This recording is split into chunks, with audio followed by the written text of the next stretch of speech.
Give it up, everybody. We got Liberty Josh, the main man himself, the host of the guy who runs Liberty on the Rocks here, going to give us a great presentation. So Josh, take it away, sir. Hold all your questions to the end.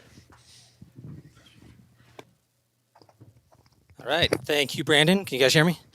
Yep. All right. So the bad news is my audio is not working. So I had like 20 audio clips I was going to play. Yeah, I couldn't get it. I spent the whole hour trying to deal with it. It's a my computer problem. It's a whole thing. But at least this talk won't be the 2 hours that I had intended. So that's good. I don't know if you guys remember this, the picture in the top right there of Trump and Epstein. That's obviously not a real picture, but that was the scandal a year ago when two people got caught cheating on a camera. It was at like a baseball game, and so they were cheating together. They worked together, and they instantly disappeared. And I just thought this was the funniest image. Okay, so disclaimers. The Charlie zooming in GIF really gets me. So two things. One, we're going to talk about some fucked up shit. There's some weird stuff. There's going to be some weird pictures. I didn't post anything that's really bad, like no straight up pornography or anyone dying, but there's some weird stuff. So if you're uncomfortable with that, just be prepared. And then secondly, we're going to talk a lot about Israel. So if you're very pro-Israel, this is not the talk for you. We've had some people get upset about that in the past, so I just wanted to bring it up. And that requires the necessary disclaimer that while we will be talking about Jewish people, this does not apply to all Jewish people. Hope everyone's okay with that. So a quick recap. That's a picture that we did from the talk I did about 7 years ago. We all brought in tinfoil hats and wore tinfoil hats, and it was a lot of fun. Most of this talk is going to be talking about stuff that's happened sort of from the point he died onwards with some of the new developments that have come out. So this is just sort of a quick recap in case anyone isn't aware of some of the basics.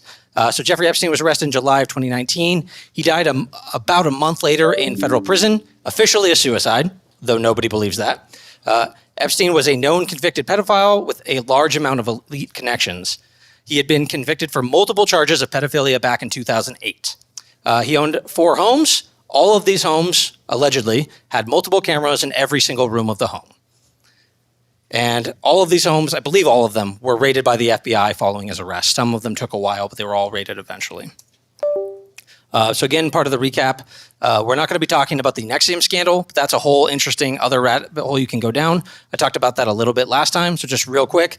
Nexium was an MLM-style business whose leaders targeted celebrities for use and money. And it was a sex cult. This included actress Allison Mack. A lot of other low-level actresses and actors were in that cult as well. The CEO was a crazy megalomaniac, and he went to prison in 2018. There are some ties over with Epstein, some of the financiers and stuff like that. But again, we're not going to get too much into that one. And then there is a long history of basically blackmail organizations going back through different crime syndicates and the CIA and all that. For more on that, check out Whitney Webb's book, One Nation Under Blackmail, Volume 1 and 2. It's so big that they had to print it in 2 volumes, and I haven't read it because it's mostly stuff that goes way back. But it's a fantastic read if you want to dive into all the old school intelligence connections, which I did talk a little bit about in the previous talk, but we're going to mostly skip. So we're going to talk about Pizzagate. A lot of people thought Pizzagate was nonsense, but we live in a post-Jeffrey Epstein world, and we had to kind of reevaluate that. So I kind of dove into the Pizzagate thing back in 2019, and it's pretty wild. But prior to Pizzagate, we had the Anthony Weiner laptop. So if you see there on the left, that's Anthony Weiner.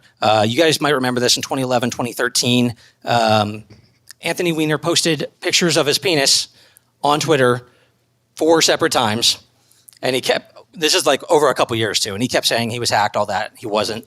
But as it turns out, he was a massive pedophile, and he was a predator. And he ends up basically having to resign from Congress, and everyone abandons him.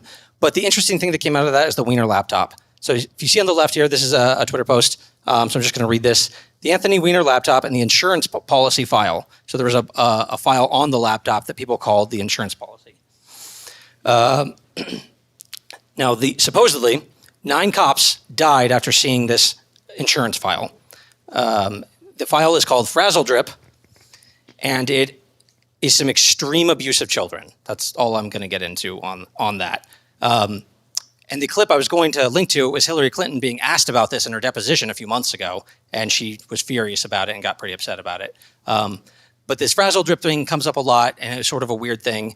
And it's interesting because the reason Hillary Clinton was associated with this is because her aide, Huma Abedin, who's the woman on the right of Hillary there, was the wife of Anthony Weiner.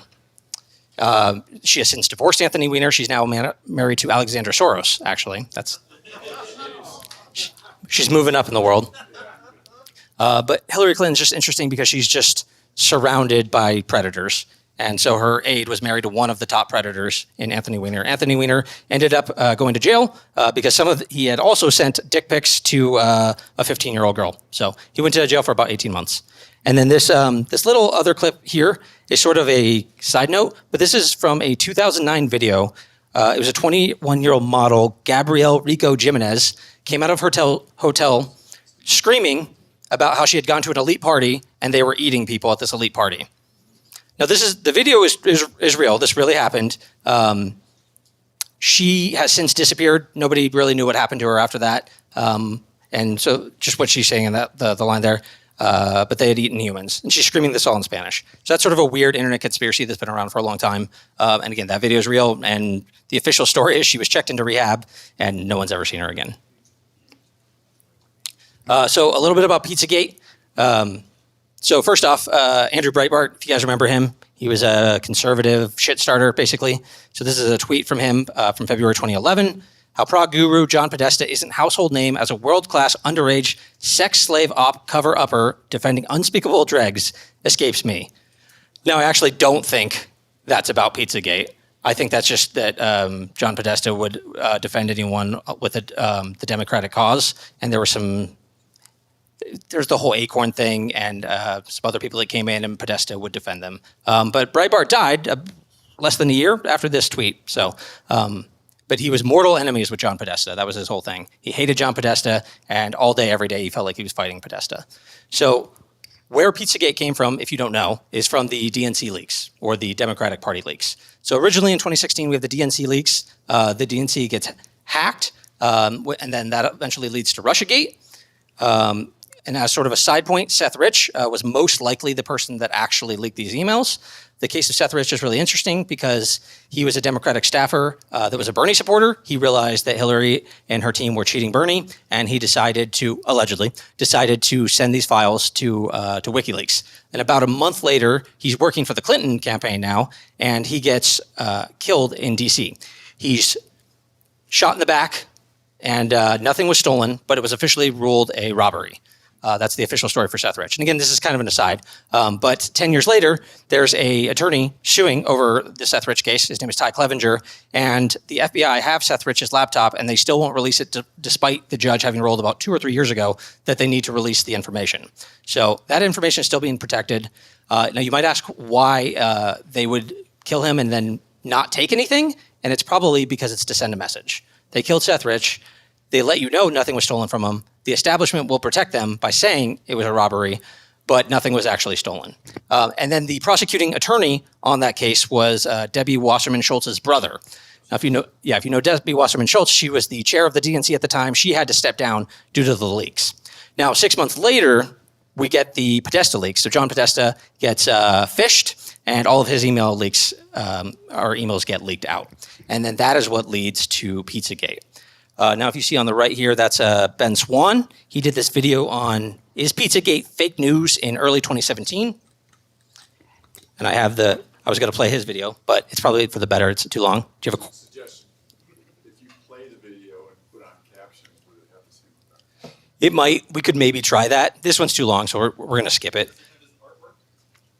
We're going to show some artwork. Yeah.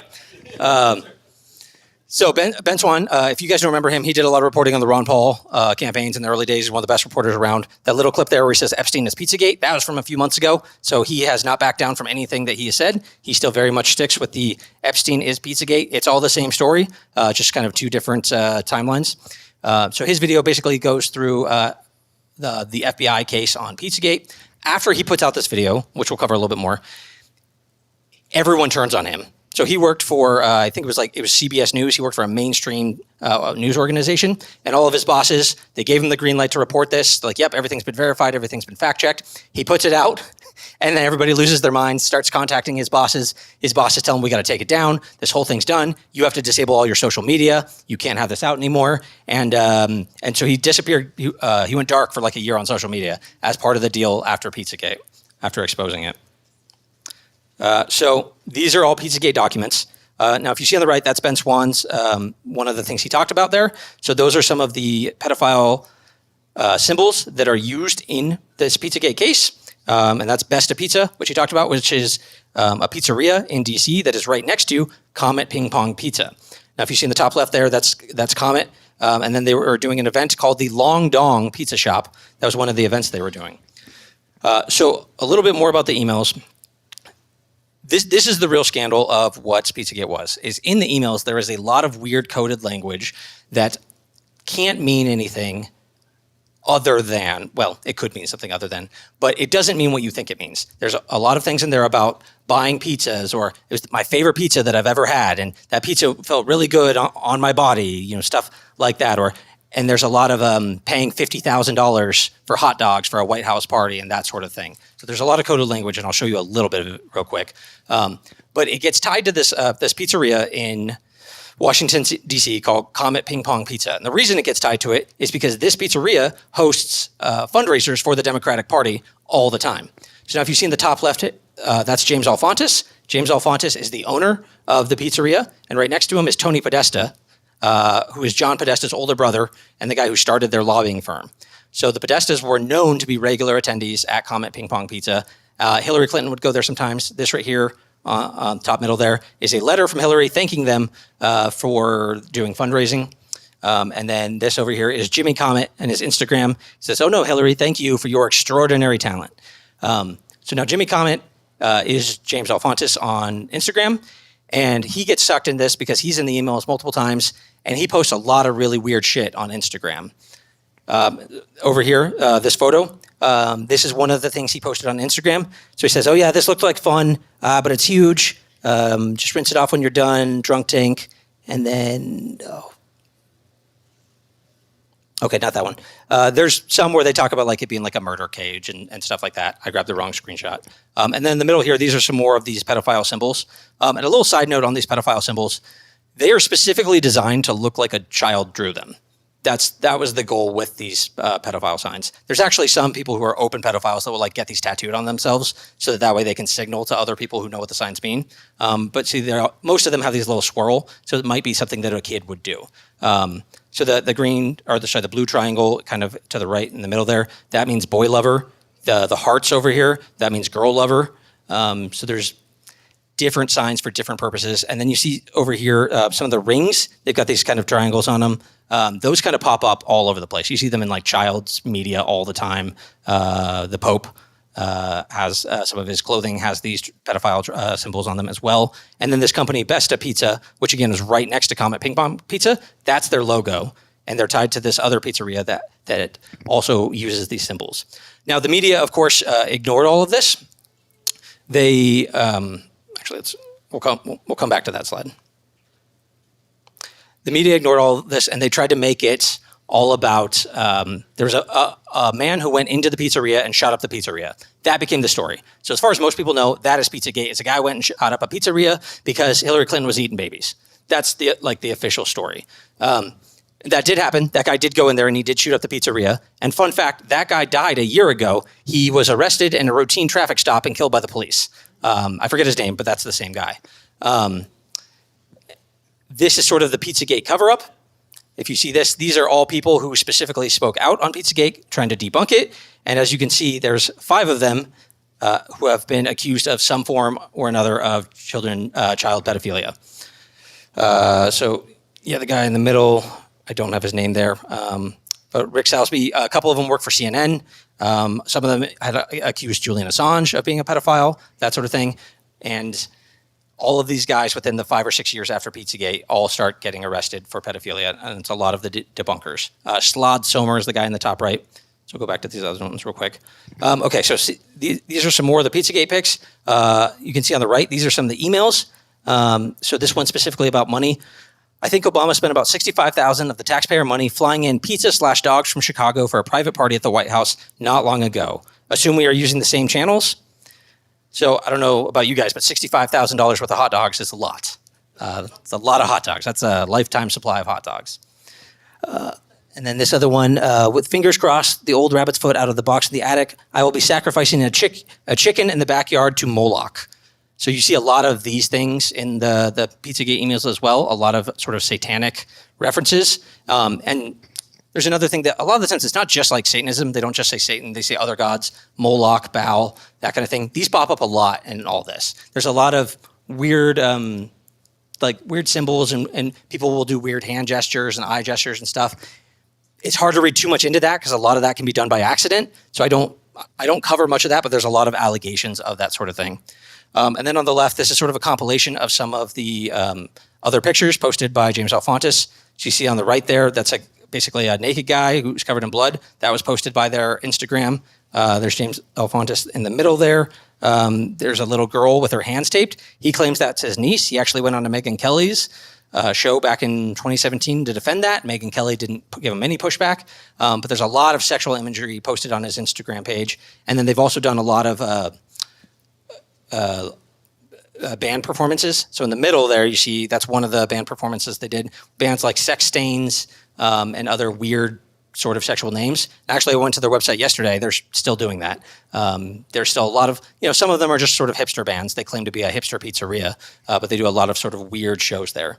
And then the middle there, it's kind of hard to see, but this is Comet Ping Pong Pizza is tagged with these three people in their face masks and shirtless. And that is from someone named Rachel Chandler, who is this girl below, who's pictured with Eminem. And she does a lot of weird sort of artwork that is owned by the Podestas, which we'll get to next.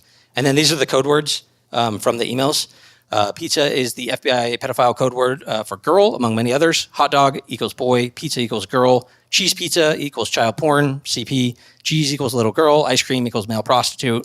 And there's others, but those are kind of the main ones. And again, these pop up all through the Podesta emails. And if you want to read them, they are all up on WikiLeaks still. So God bless Julian Assange, who had his life ruined, not just for this, but for multiple other things. They're still up on WikiLeaks, and you can go read all of them. There's thousands of emails, absolutely thousands. Okay, so John Podesta.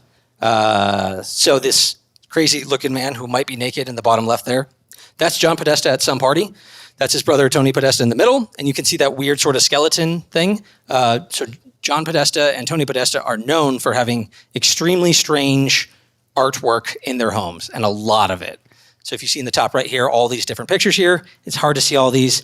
But one thing that's really common is that it's usually children in some sort of form of like bondage is the artwork that they have. They just claim they're like, we just like weird art. And you can see this one in the middle here. I don't know about you guys, but that one I really don't like. It really disturbs me because that one's one of the more obvious ones. And then this is Heather Podesta there. She is John's ex-wife. And it's kind of hard to see in the picture, but it basically looks like a demon trapped in barbed wires. That's her necklace. So, and again, there are hundreds more of these pictures. I just grabbed a few, and I did not have time to put everything I wanted. And you see this weird picture of Podesta here with 14 and fish. There's a whole occult thing that people think that it's related to. Not going to get too much into that. And then this is Marina Abramowitz, who is a performance artist who has a lot of connections with the Democrats, a lot of celebrities, and the Podestas. And we'll talk a bit more about her as well. So some other weird stuff. What was the spirit cooking thing? Yeah, sorry, that's spirit cooking. I'll get to that in another slide. But that's Marina Abramovich does spirit cooking, which is really weird. So just a few other weird things. So you can see Obama there was doing some kind of interview, and in the back you see he's got this weird artifact that has the pedophile symbols on it. There's the Pope with all the pedophile symbols on his outfit, and then stumbled on this. This was a cartoon on Cartoon Network like 20 years ago. CIA Pizza. We deliver to evil secret islands. So that was before Epstein came out. I think it was like 2004, and it didn't last very long. But that was a weird show. So we covered the Pizzagate cover-up. Okay, Epstein and the Clinton relationship. So again, the Clintons are very tied into Pizzagate. So you can see in the top right there, that's Jeffrey Epstein. Behind him is Ghislaine Maxwell. Top middle, that is Chelsea Clinton's wedding. Ghislaine Maxwell is there. And then this was a quick just AI summary that I threw together. Jeffrey Epstein visited the Clinton White House at least 17 times between 1993 and 1995. Now, I don't know about you guys, but that's probably because he was an asset for a foreign country and was there on official business, not just because they like to do things with children. So some of the other things, this is a picture that came out in the Epstein files here. That's Bill Clinton with Jeffrey Epstein. This was a famous photo that Bill Clinton had, that Epstein had in his pedophile island house.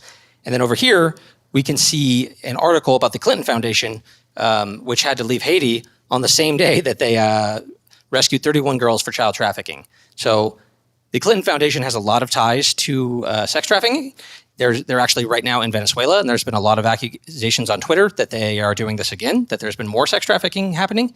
And I don't know if you guys know, but who do you think was one of the co-founders of the Clinton Foundation? Well, it was Jeffrey Epstein and Ghislaine Maxwell. They co-founded the Clinton Foundation and were involved with it for years. So there's a lot of celebrity connections that are pretty weird. So on the left there is Ellen DeGeneres, if you've ever seen her show. There's a lot of weird stuff tied to Ellen DeGeneres. If you notice in the background behind her there, her set looks a lot like Epstein's temple. Kind of a weird coincidence. One of the weirdest celebrities is Chrissy Teigen. She's married to John Legend. The video I was going to play is her and John Legend being interviewed on a red carpet, and they are asked, "Where's the weirdest place you guys have ever had sex?" And she's like, probably the Obama thing.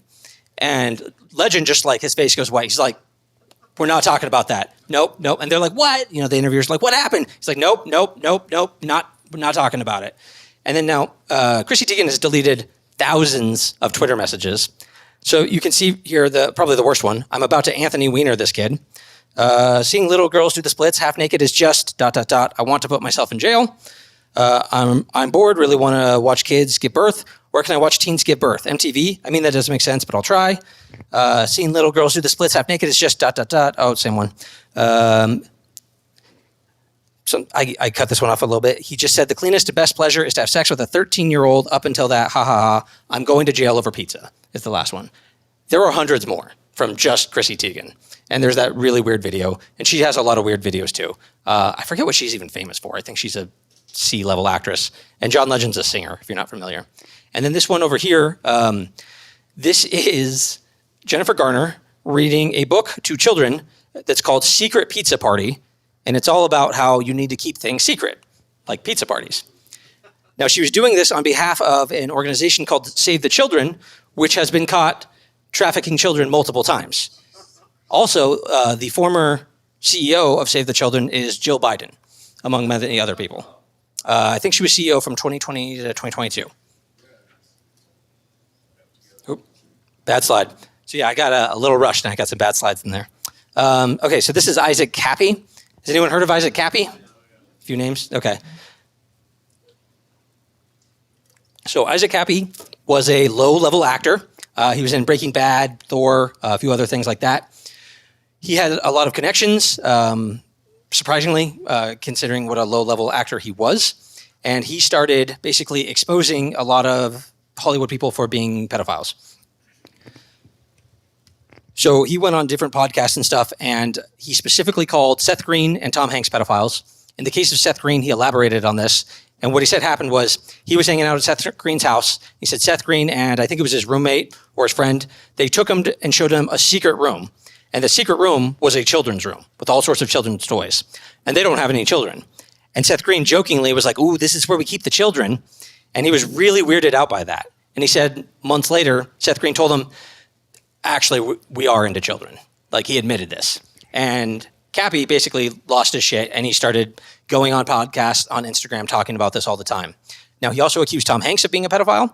Now, if you see in the middle here, this is a woman, I don't know how credible this is, who does claim, this is me at 13, the age I was when Tom Hanks purchased me from my father for sex as a disassociated mind control doll. So this has been brought up in a few documentaries.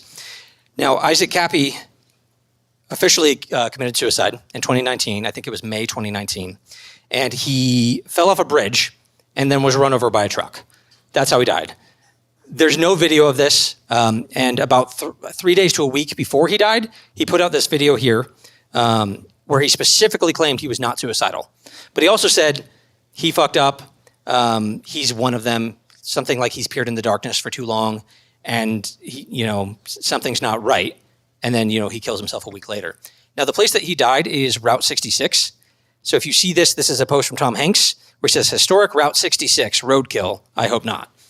So again, there's nothing like concrete there, but it's pretty weird. And I think this is shortly after Cappy died. And then over here, on this picture, you can see, it's hard to see in the picture, but that's Seth Green there, and then Isaac Cappy right there. So they did definitely know each other. And this is a post from Dane Cook, who I think was dating a 16-year-old at the time. And this is just kind of a side note. This is sort of a weird thing you run into, wives who look like men. It's pretty weird. So you guys might know there's a big conspiracy on the internet that Michelle Obama's a man. Again, not saying whether that's true or not, but a lot of people on the internet say it. That actually started from Joan Rivers. In 2014, Joe Rivers was on camera, and she's like, everybody knows that Michelle Obama's trans, that she's got a dick. She died a month after that. Very common in this story. And then this middle picture here is an actual tweet from Barack Obama's brother. Does Michelle Obama have a dick? Yes. And he talks about this a lot. So again, not saying this is true, but it's a common thing. And there's some weird videos of Michelle Obama that, could maybe convince you. And then, these are on the bottom, these are just some weird pictures. Chuck Schumer in the middle there. Tell me that doesn't look like a man in a wig. Lars Ulrich from Metallica, I believe. And, hey, it could just be a gay thing. You don't know. But in a lot of cases, and that's George H.W. Bush. His wife definitely looks like a man. There's more of these. And then the most notable one there in the top left is Emmanuel Macron and his wife, Brigitte Macron. He is the president of France. Is anybody familiar with this story? Oh, yeah. Okay. Yeah, so I haven't followed all the intricacies of the story. Candace Owens blew it up, and it's gone pretty widespread. It's based off a reporter in France who has been writing about this for years. The French government has gone after him. I believe he had to leave France. They have sued Candace Owens over this. But ultimately, it doesn't really matter because the official story is so fucking weird on its own that it's almost worse. So if you guys don't know, the official story is that Emmanuel Macron was 15 and Brigitte, who is about 30 years older than him, was his teacher, and she fell in love with him and they started dating while he was in high school. Then they got married and he became president. That's the official story. So I don't know which one's worse. So kind of a side thing that this comes up a lot. Okay, spirit cooking. So Marina Abramovich is very tied to Pizzagate. She has a lot of ties to a lot of different people, Bill Gates, everyone in basically the Democratic Party. Now this, Art and Embassies, U.S. Department of State, that is the State Department website. I went and I screenshotted this myself because I couldn't believe it was real, that they advertise her work on the U.S. State Department's website. So what spirit cooking is it's basically a fake satanic ritual. So they'll take like chicken blood and like carve it on themselves, and like sometimes they'll cut themselves, they'll pretend to cut themselves. There's all these weird pictures of them like in blood. There was a famous video they did with Microsoft and Jay-Z where they had the fake blood and they're like yelling at each other. There's hundreds of these videos. Hugh Jackman, every celebrity you can imagine has been in one of these pretty much. And you can see the snakes and all these weird sayings. And she just claims it's artwork. But there's sort of this theory in this whole field that a lot of these people are Satanists, and because they're Satanists, when they do these kind of fucked up things, they have to publicly declare it. Now, I don't actually know where that came from. It seems to be Aleister Crowley. That it's attributed to Aleister Crowley, but I can't verify that it's actually is where it comes from. We can talk about it in Q&A. But yeah, and so there's a lot of things that you'll see, and you wonder, why would they do this publicly? And it seems to be, whether or not that's a true thing, it seems to be true that they put this stuff out in the front because they have to tell you what they're doing. It's like part of the compact with Satan, essentially. And so, yeah. Like when they go up to heaven, they're like, oh, yeah, we're all part of this, so it's okay. Yeah, and it has to be, it's like a consent thing too. You have to know about it, and they have to be like, well, we told you, even though you didn't believe it was true. So that's why it's so prevalent in media and all sorts of other things. All right. So, the Diddy connection. Any fans of rap? So, Sean Combs was a rap mogul. He's a billionaire. He got big in the 90s, basically riding the coattails of Biggie Smalls.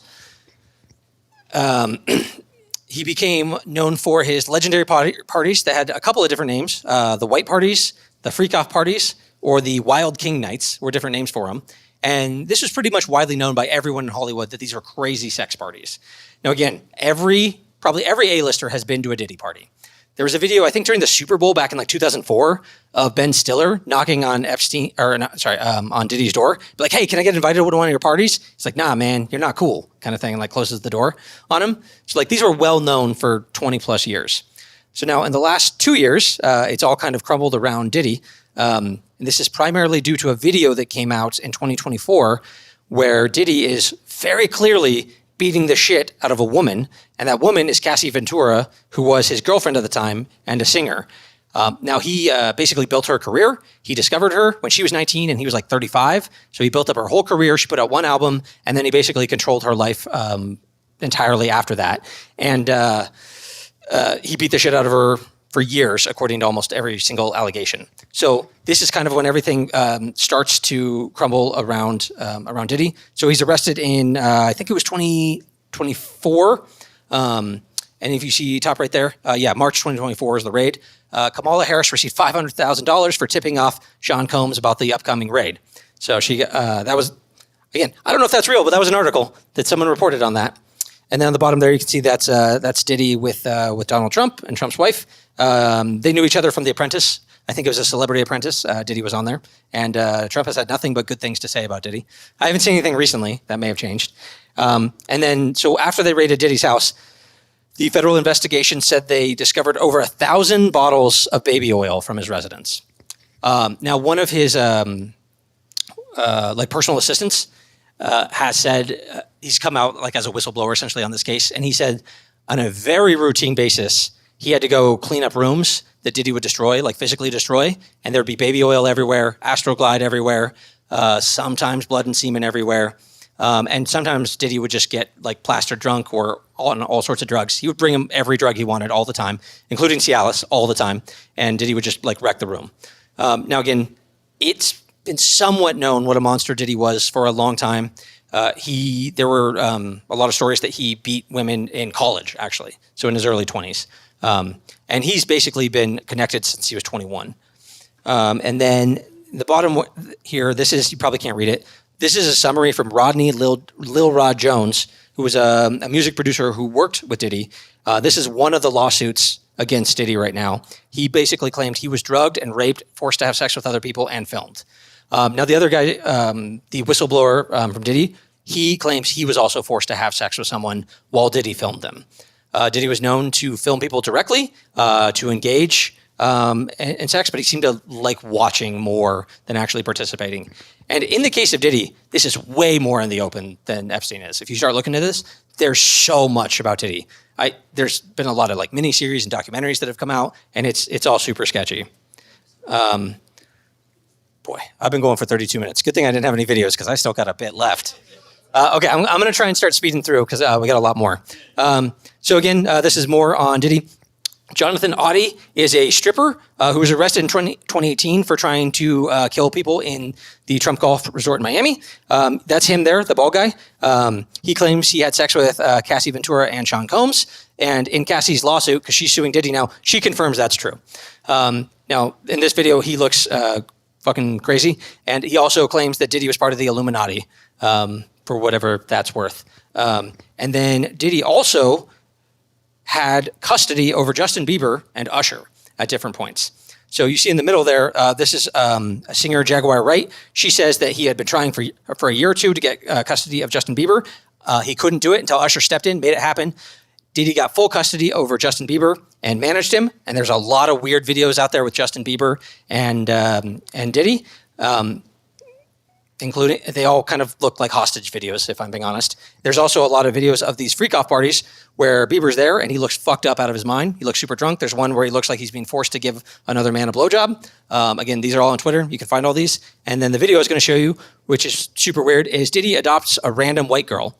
And there's like him and 5 other guys all standing around this girl, but like tell him how like I'm Papa Combs or something like that. And she's like, yeah, Papa Combs adopted me, and now like I still have my real parents, but now I'm with him. It's really creepy. And again, that's on Twitter. Didn't age well. Okay, so Panda Eyes. If you guys haven't heard of this, I was going to link to a video of Orlando Jones talking about this.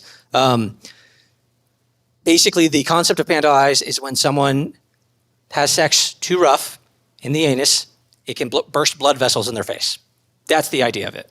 Now, pandas pop up a lot. You see on the right here, this is James Alphonsus. That was on his Instagram. Not sure if he posted that or not, but he posted this panda.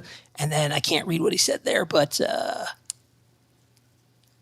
some cheese pizza stuff, other stuff like that. So pandas pop up a lot. Come Panda is what the one on the top says. That's also from James Alphonsus. There's, again, so much more where that came from. You can see on the top here, Chrissy Teigen, top middle there, licking a panda. Bottom left here, that is Joe Biden. On the right is a person in a panda. That's Jill Biden wearing a panda costume. And this man, whoever this guy is, who is talking to Joe Biden with a kid, is wearing a pizza. Again, it's like, on its own, this seems perfectly innocent. But when you start looking at all this other weird stuff, it gets pretty weird. And then in the middle there, that's Nicole Shanahan, who after this happened, she was speaking on like a Tucker Carlson show, and she was pissed. She's like, what the fuck? They're just rubbing it in our faces that all this pedophilia stuff is happening. Now, Nicole Shanahan has pretty much disappeared since, I think, October of last year. She was podcasting and tweeting a lot, and there's been no public thing that I can find from her for about 8 months. But she's been really outspoken on this. She converted to Christianity and has been pushing back against basically everything. Like, she's as radical as anyone here at this point. If you guys don't follow her, she's great. But again, no one seems to be sure what actually happened to her. So the Bidens, that leads us to some more weird stuff.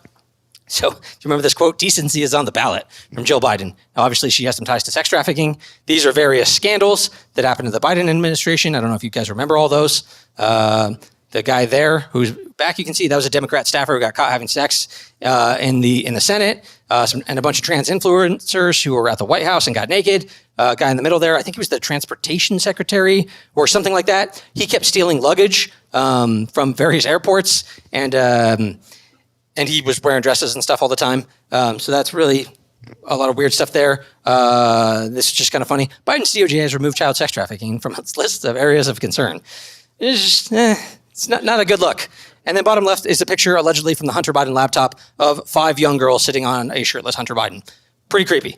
And then Joe Biden does have a legitimate sexual assault allegation against him from Tara Reid. And then also Ashley Biden's diary was leaked and published by Project Veritas. And in that, she alleges that Joe Biden probably abused her when she was a child. So that's another one. So the Bidens have some weird stuff going on. Trump, you can see there, these are all pictures with Jeffrey Epstein. Top right, that was a documentary that Steve Bannon was trying to make right before Epstein got arrested. He was trying to rehabilitate Jeffrey Epstein's image. So that's just a quick shot from that documentary. Middle here, child sex trafficker from Trump Tower gets a 10-year sentence for sex trafficking. Pretty light. And then bottom left, that's what's his name, Jared, Trump's son-in-law with Ghislaine Maxwell. Jared Kushner, thank you. And then this tweet from Elon Musk, if you remember. So Elon was basically pissed at Trump about a year ago, and he tweets that the reason that Trump won't release the Epstein files is because he's in them. Okay, and again, I'm going way too slow, so I gotta speed it up. Royal family. Middle here, Jeanette Archer, she claims she was abused by the royal family for years. She's speaking about it in front of Windsor Castle. She claims there's a lot of satanic ritual abuse. Prince Andrew, there's a lot of allegations against him. He's been stripped of all of his royal titles, primarily after this disastrous interview that he gave that it couldn't possibly have been him in any of the pictures because he was sweating in the pictures and he doesn't sweat. He's got a medical condition. That's literally what his defense was. So he's been stripped of his titles and he also was arrested. He's still in line to the throne though, so don't worry. And then this is an actual Epstein file with the children's face blurred on the bottom left. Howard Lutnick, a lot of connections to Trump.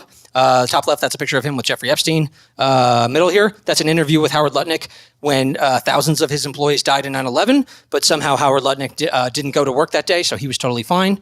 Howard Lutnick just standing behind Trump, always laughing, kind of cackling. There's some allegations, top right, you can't see it, that basically Howard Lutnick bought his home from Jeffrey Epstein, and he lived right next to Jeffrey Epstein. Literally, Epstein had the most expensive mansion in New York, and Lutnick had the one right next to him. Now, he denied having all these connections with Epstein in front of Congress. That turned out to be false. He has multiple different connections with Epstein. He's seen him multiple times. Bottom left is an email where he took the kids to Epstein Island. And then on the right is a whole bunch of weird connections, which we don't really have time to get into. This is the Wayfair scandal. If you remember this one, it's about 2-3 years ago. People noticed that on Wayfair, there was a lot of weird pictures of children being sold for a lot of money. So you can see there, a young girl, $35,000, $50,000 for this Eskimo kid. Cabinets, pictures of like cheese pizza in the bottom left.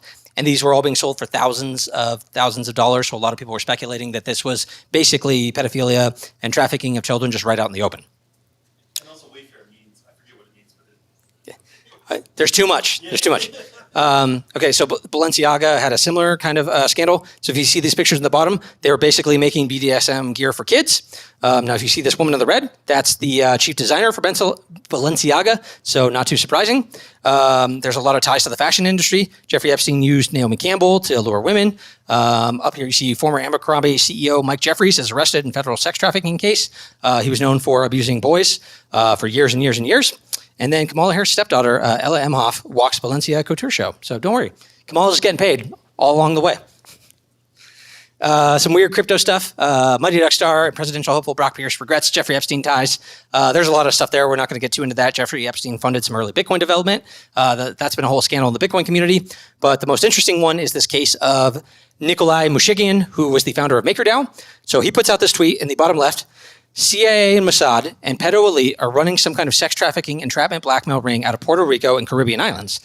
They're going to frame me with a laptop planted by my ex-GF, who was a spy. They will torture me to death. This is still on Twitter. You can go read it. It has 160,000 likes. I screen capped that directly from Twitter. He dies about a month later. In between that, he posts this top one. 3 possible futures for me. 1, suicide by CIA. 2, CIA brain damage, slave asset. 3, worst nightmare of people who fucked with me up until now. I'm sure these are the only options. But don't worry, no evidence of foul play. He drowned. It was the official cause of death. I believe it was drowned by suicide, actually, was the official ruling. Also, this is in the Caribbean, which is where Jeffrey Epstein was. It's also where FTX was. There's a lot of speculation at the time that it maybe had some connections with FTX. There's a lot of weird stuff happening there.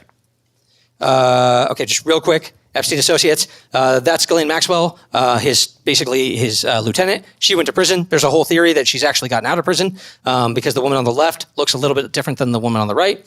Again, don't know if it's true, but that's a whole theory. John Luke Brunel, who is a fashion designer who's had multiple accusations against him. He worked with Epstein a whole bunch. He was arrested in France, put in prison, and he killed himself in prison, as you do when you're a sex trafficker and you're put in prison. And then above that is Les Wexner. Les Wexner was Jeffrey Epstein's primary financial backer, and he has been protected with the Epstein files released. He was listed as a co-conspirator, and the Department of Justice redacted that to try to protect him. Also, according to Whitney Webb, Les Wexner has claimed that he is possessed by a Yiddish demon that guides his actions, for whatever that means. He says it drives him to be successful and maybe other things. Epstein fallout. This is just kind of another side case, kind of unrelated. Howard Rubin has been arrested for running a sex trafficking operation out of a penthouse turned BDSM sex dungeon. Kind of a weird story. Jeffrey Epstein had to settle $290 million. And then a model who jumped to her death from Wall Street had flown on Epstein's jet as a teen. So these are some leaks from the Epstein files. On the left, these are pictures of Jeffrey Epstein with children. The faces are redacted. Now on the right is Virginia Giuffre. Now she's kind of the primary person who started suing over Epstein and really kind of brought this all to light. Now in 2025, she was hit by a bus and she killed herself a month later. I don't know if you guys are seeing this pattern here. She also, if you see that tweet there, making it publicly known, this is no way, shape, or form am I suicidal. I have made this known to my therapist and GP. If something happens to me, and for the sake of my family, do not let this go away and help me to protect them. Too many evil people want to see me quieted. Her family does believe she was murdered. Mossad connection. So this was reported a year or two ago. Actually, I think it was 6 months ago. Epstein Island cameras were installed by the Israeli government. So in all of his properties, the Mossad installed the cameras. So that should kind of get rid of any doubt that he was Mossad. And on the left there, that's Ehud Barak, the former head of the Mossad, who has been photographed multiple times going into Epstein's house. You see that on the right. Dozens of times flew on his private plane. Ehud Barak, also former prime minister and former head of Mossad. And then at the bottom, I just stumbled on this one. Pizza party code word may have doomed CIA spies that were working in Lebanon. So basically, they got killed by Hezbollah agents due to the pizza party code word. Sort of just a weird little tie-in. Other Mossad projects, I just thought these were kind of interesting. I was going to go on a slightly larger thing. Israel's ethnic weapon, they were trying to kill all Arabs with a bioweapon. This is 1998, by the way, is when this article came out, and it would leave Jews unaffected. And then this one over in 2012, Mossad agents did pose as CIA officers to recruit militants for attacks on Iran. So some interesting other stuff. I was going to do more with that, but I ran out of time. Epstein files. So you can see on the left, these are a bunch of conservative influencers who were given the Epstein files and binders. This turned out to be total bullshit. There was nothing in these binders that was actually new, but they display them all proudly. Now, I will say, in these people's defense, they didn't know this. They went there for like a meet and greet, and then like, hey, surprise, the Epstein files. And they were, oh, yeah, we got the Epstein files. This is really cool. Now, of course, they have defended Trump at every step along the way since, so they don't really deserve much sympathy. But in this particular case, Trump screwed them. And then Pam Bondi said the list was sitting on her desk right now to be released. Now, of course, then she backtracked, said that there were no files, and the chief intelligence agencies, that's Dan Bongino on the left, Kash Patel on the right. If you guys aren't familiar with these guys, they were both conservative influencers with a history in intelligence, and they both probably did 100 podcasts each about how we have to get Epstein and why Epstein files haven't been released. Kash Patel became the head of the FBI. Bongino became the deputy director, and then both of them have run cover ever since for the Epstein files. They did that picture there is from an interview they did where they claimed that there are no Epstein files. He killed himself, and that's it. End of story. Then I was going to play a clip from Dan Bongino where Dan Bongino is asked, what cause is dear to your heart? And he says, Israel and the defense of Israel. That's the cause Dan Bongino cares about most. And then Kash Patel, that's just a quote from him. He says, Kash Patel says, we need America to wake up and prioritize Israel. Some more Epstein files cover up. I was going to play a video of Thomas Massie talking about it. So the Epstein Transparency Act came out in late last year. The primary drivers of this were Massie and Ro Khanna, so it's bipartisan.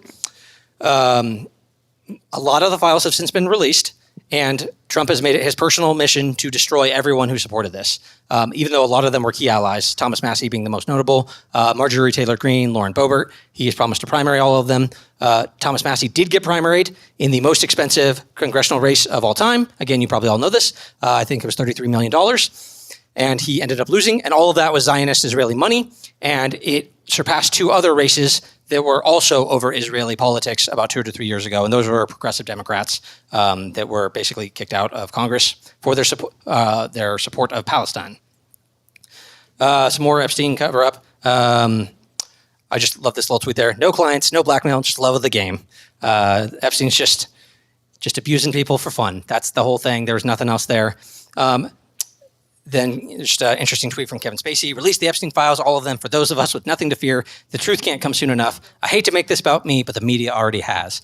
Which, that was another video I forgot to mention that I was going to play. In 2014, Ellen DeGeneres was hosting the Oscars, and she walks out into the Oscars and she's like, hey, there's not enough energy. Let's get some pizza. You guys want to get some pizza? Like, let's order it. Well, who will chip in for the pizza? Who do you think chips in for the pizza? Harvey Weinstein and Kevin Spacey.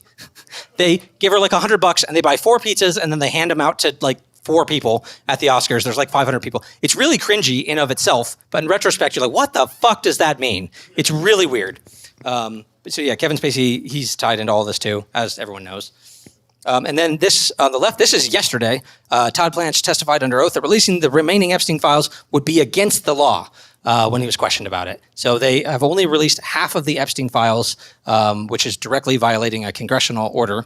And then, also Ro Khanna, who also helped get the Epstein files released, he was detained in Israel last week by settlers. And then when the IDF showed up, they backed up the settlers and they detained him at gunpoint. So again, more retribution for the Epstein files. So just a few things in the Epstein files. So this is an email to Jeffrey Epstein. Thank you for a fun night. Your littlest girl was a little naughty. And then this other one, your friend Eliza told me about the project she is doing, researching a really bad guy that gets children for sex sent to his island. She almost fainted when I told her that person is me. That's from Jeffrey Epstein, whoever it's to. Actually, it shows her name, just not her email. Masha Drokova. Not sure who that is. Some more Epstein files. You guys, anyone familiar with Peter Attia? Yeah. Peter Attia is a health influencer. Nobody knew that he was connected to Epstein until the Epstein files came out. He is mentioned 1,700 times in the Epstein files.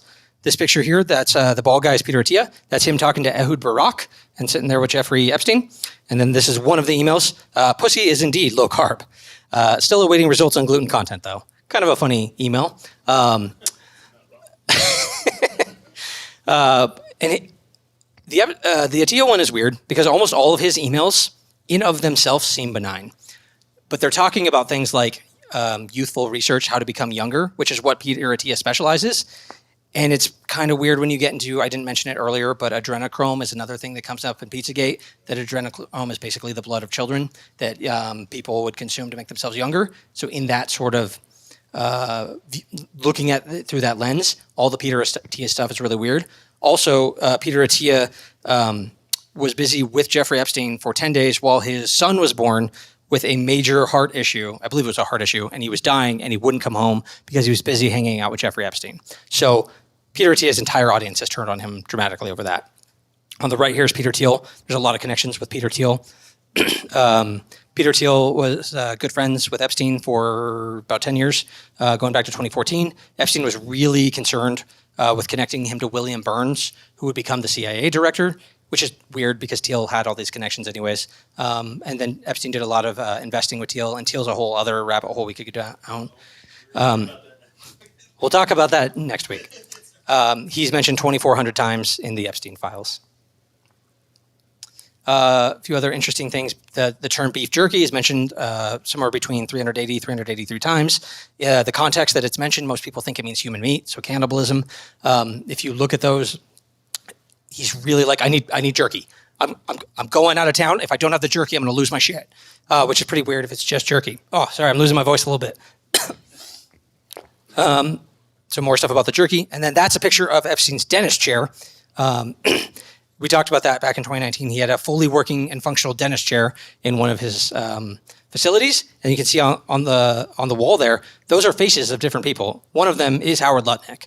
I can't see who the rest of them are, but it's another weird Epstein thing. He also had a chess set that was based around different people that he knew. I forget who it was, but it was a chess set that was allegedly, all the figurines were custom made, probably of people he abused. So I forgot to put a picture of that here, but he has that.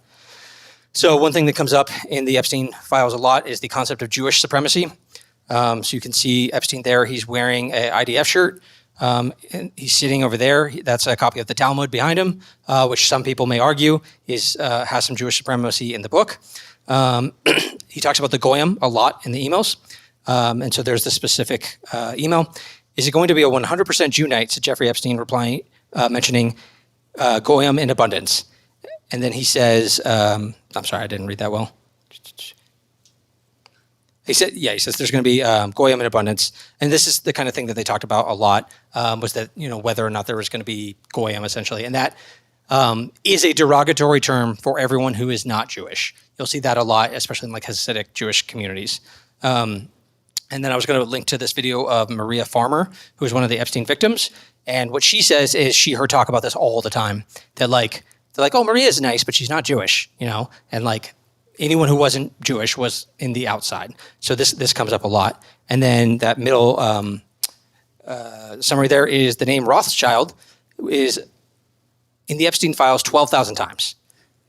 So I think that's the highest word that is in the Epstein files is Rothschild. So a lot of people have speculated that Epstein actually might have been above Israel to a certain extent, that the Mossad may have reported to him, and he reported directly to the Rothschilds, who essentially are the founders of Israel. Did you do a search on DuPont? No, but DuPont, there's a lot of DuPont stuff too. So we're going to talk about Charlie Kirk real quick. Okay, how many people in here believe the official story on Charlie Kirk? Artem? Okay, sorry, I shouldn't have named you. Okay, one person. How many people think it's that Tyler Robinson probably did it? Okay, no one. All right. In that case, we probably don't need to go too into this. Does anyone here think that he was killed by most likely a explosive microphone? Couple hands. Okay. There's a lot. He had massive tensions with the Jewish community right up until the time he died. So you see this in the middle here. This is a private text message that many Zionist influencers specifically said didn't happen, and then Candace Owens released it and made them all look stupid. So just to read it real quick, Jewish donors play into all the stereotypes. I cannot and will not be bullied like this, leaving me no choice but to leave the pro-Israel cause. And then at the top there, he says, just lost another huge Jewish donor, $2 million a year because we won't cancel Tucker. I'm thinking of inviting Candace. And the bottom is the response, please don't invite Candace. That's probably Josh Hammer. We don't know for sure. But Josh Hammer is basically a foreign asset of Israel who lives here in America, much like Ben Shapiro and a few others. And they've been lying every step of the way. And they have been attacking anyone who has questioned the mainstream narrative. And I was going to show a couple of videos on this. Basically, there's all this tension. In the summer, right before Charlie's death, he starts platforming all these people that are critical of Israel.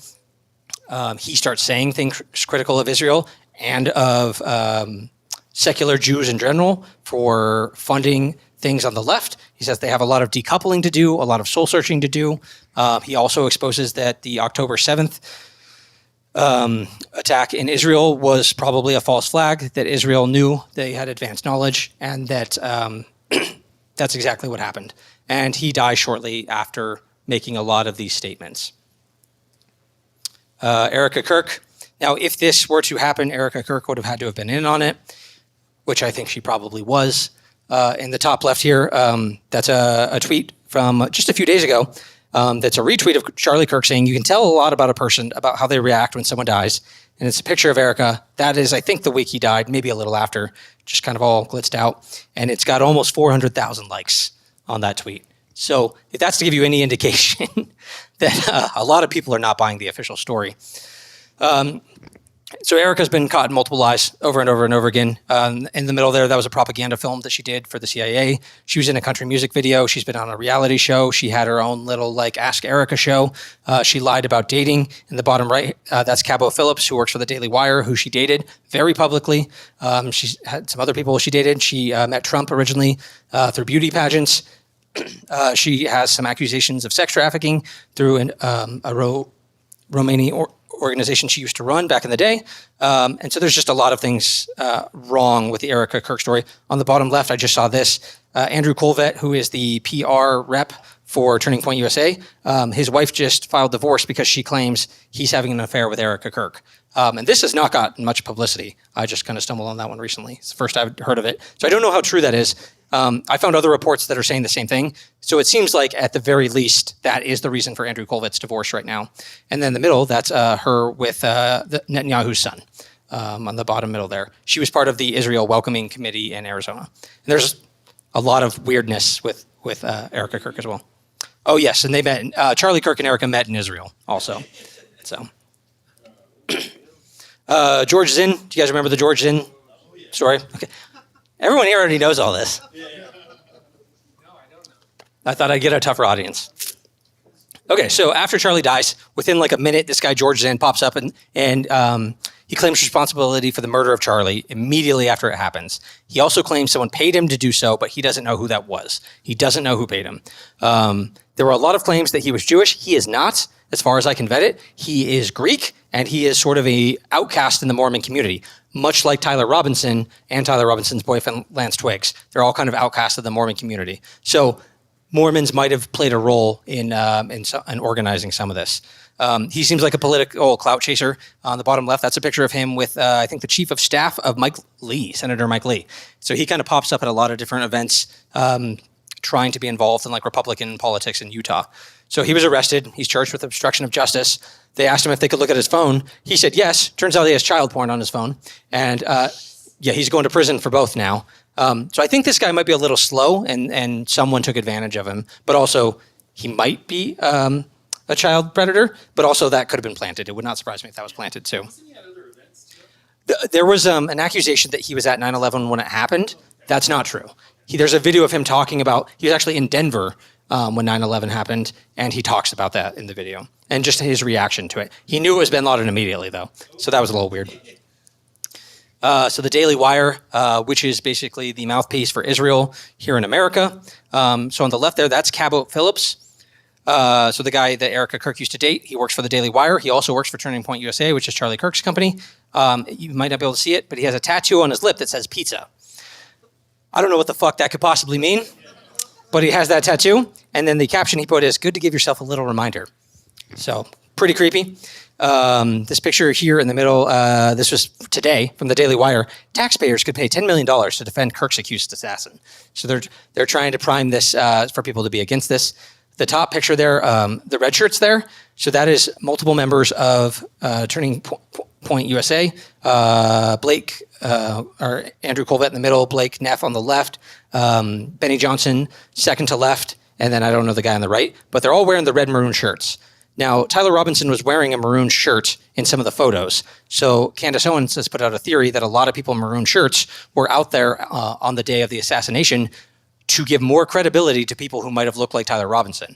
If you guys remember Corey Hughes, he talked a lot about this same kind of thing in the JFK assassination, that people who look like Oswald pop up all over the place. So this picture is weird. This was taken, I think, yesterday, actually. They are clearly mocking Candace Owens in this picture.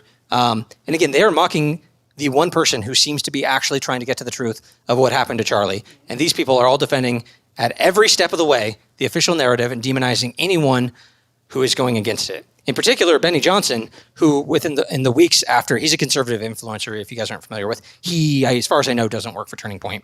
But in the week after the assassination, he reported that intelligence agencies were probably involved. He's been questioned on that since, and his answer is, it was chaos, nobody knew what was happening. That's it. That's the only answer he's got. Now, if you can see all these quotes here, this was from 3 or 4 days ago, when there was a new video showed the preliminary hearing with Tyler Robinson has been happening the last week, and they put out a video that they didn't let anyone outside the court see. And all these influencers all said basically the same thing. Bombshell, 4K resolution, you can see it's Tyler Robinson, you can see he took the shot. And there's been a few influencers who were there like, that's 100% horseshit. It's a slightly zoomed in video. You can't see it. And again, this was like 5 days ago. They have all had to walk it back since because it was bullshit. It was the only thing not shown, too. Yeah, there's one video they didn't show. Everything else has come out of the court. And specifically during the trial, it was asked, is there video evidence of the shot? And they say no. There is no video evidence of Tyler Robinson taking the shot because he probably didn't. And then up top, I was going to link to a link of Ben Shapiro. This just came out a couple days ago. So Ben Shapiro said recently that he knew what was happening because Charlie's security in the SUV was on the phone with his security as they were driving to the hospital, which makes no fucking sense because the official story is they were all so busy trying to save Charlie's life that they couldn't be bothered to do anything else, including CPR or turn off their phone. Well, there's a lot of people, sorry. We'll get to it. Bring it up in Q&A, Tom. So yeah, that just came out like 2 days ago, and that one's real weird. Operation Grim Beeper. So this is kind of to back up the theory that that Charlie's wireless mic killed him. So in 2024, the Israeli government killed about 1,200 people with beepers. This was a planned operation that they did for 2 to 3 years, and they are bragging about this publicly. So there's no debate about whether or not it happened. It killed, they were trying to kill Hezbollah terrorists. And now we know for sure it killed hundreds of civilians, including children. And a lot of people have been permanently maimed for life, lost eyes, lost fingers, lost genitals. And Israel has done nothing but brag about this. Now this book on the top left here, it's called Rise and Kill First. It's by a former Mossad agent. And it's approved by the IDF and the Israeli government. It was written in 2018. And it talks about assassinations. Let me read this here. So, targeted assassinations have been used countless times on enemies large and small, sometimes in response to attacks against the Israeli people, and sometimes preemptively. So they will kill people preemptively. They also talk about the Talmud in this review here. And again, this is like the official story of Israeli targeted assassinations from the Israeli government. And it's got 5,000 positive reviews, so it's well written, I guess. Now, the list over here, that is a list of some of the assassinations that Israel has done. So if you go to the Wikipedia page, they have committed just under 300 known assassination attempts, which is the most that I'm aware of anyone in the world. So Israel is, as far as I'm aware, the top assassin in the world. And now all of those attempts, many of them include multiple people, and those are just the ones we know about. So they're a top assassins. And I was going to link to the video of the Mossad agents on Meet the Press, and they're wearing black ski masks. And again, they're bragging, and they're going by the names of Michael and Gabriel. Seems to be mocking a little bit. But basically they say, we create a pretend world. We're the directors, and like the entire world is our stage. There's also a video of a former Mossad chief who kind of elaborates on that and basically says, we have compromised devices in every country you can imagine. Yeah. And now on the bottom here, you see that is a golden beeper that was a president from Benjamin Netanyahu to Donald Trump. And I don't know how you see that as anything other than a threat, personally. And Tucker Carlson agreed. He's like, yeah, that's absolutely a threat. So this whole thing is kind of fractured the right and the left. Douglas Murray, another stooge for Israel. How many voters really care about Jeffrey Epstein? It's a lot. It's a lot. And then this, if you remember this tweet, Elmo released the files, Donald Trump, child fucker, that even the Elmo account was getting in on it. So everybody was freaking out on Twitter about this for a while. So the right is very much fractured into the Israel first crowd and the anti-Israel crowd, but the Democrats, who are mostly anti-Israel, have also had their own fractioning. So the Democratic Socialists, if you're familiar with them, they just basically took over New York. Mamdani backed all these guys, and all the Democratic Socialists just won the primary against all these establishment Democrats, primarily over support for Israel. And then on the left-hand side there, you can see online anti-Semitism mentions, which is up about 400% in the last 2 years. And there is no reason for that, according to the pro-Israel crowd. So kind of the turn of the tide against Israel, who has controlled the media forever. So Anna Kasparian, if you guys are familiar with her, she's with the Young Turks, and she's been going really hard against Israel to the point that I'm worried for her safety. So on the left here, Benjamin Netanyahu posted Happy 4th of July. Anna Kasparian just says, fuck you. Her comment gets 117,000 likes over Benjamin Netanyahu's 37,000 likes. This would have been unthinkable 10 years ago, even 3 years ago. This would have been career suicide, what Anna did, and now everyone's on board with her because of Gaza. This one in the middle, Yuri Israel, who's, I believe, an IDF soldier who has advocated for killing children. And so he just asks Anna, are you openly advocating for my death? She just says yes. He got 800 likes. She got 122,000. I think that's the worst Twitter ratio that's ever happened. And then it was eventually limited for violent speech, which technically it is. And then that's just a meme on the right there. The Zionists perform Give War a Chance because these guys all love war. And then Thomas Massey says, what's the greatest threat to liberty in America? 85% say Israel. And there's been multiple such polls. Social media war, fifth generation warfare. It's a war for your mind. That's what's happening right now. Now, if you see on the left, this is Grok 3 when it was in beta. Somebody asked it, I don't even know what the question was, about Jewish identity. And this is the answer Grok gave.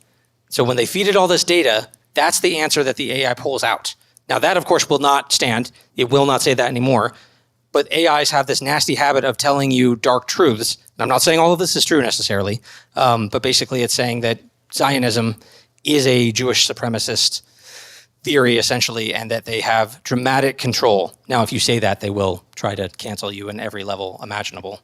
And so here's Vox, mainstream media, don't worry, they're still in on it. Anti-war, anti-Semitism is still anti-Semitism. That's Joe Kent, who resigned over the Iran war and has done a lot of podcasts since. Also, if you guys recall, he was the head of counterterrorism for the last year, and he was trying to investigate any foreign influence in the Charlie Kirk assassination, and he was blocked by the FBI. So he was not able to do so. And then here, this came out. This is today, I believe. Trump's ex-campaign manager is running an Israeli influence operation targeting the MAGA base.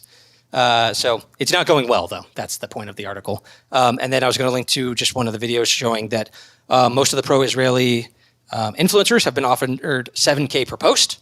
So you'll see this a lot on Twitter. If someone says something obviously false in support of Israel, like, oh, hope you got your 7K. Now, there's also been a lawsuit because they have not paid out for a lot of these, too. So that's come up as well. Yes.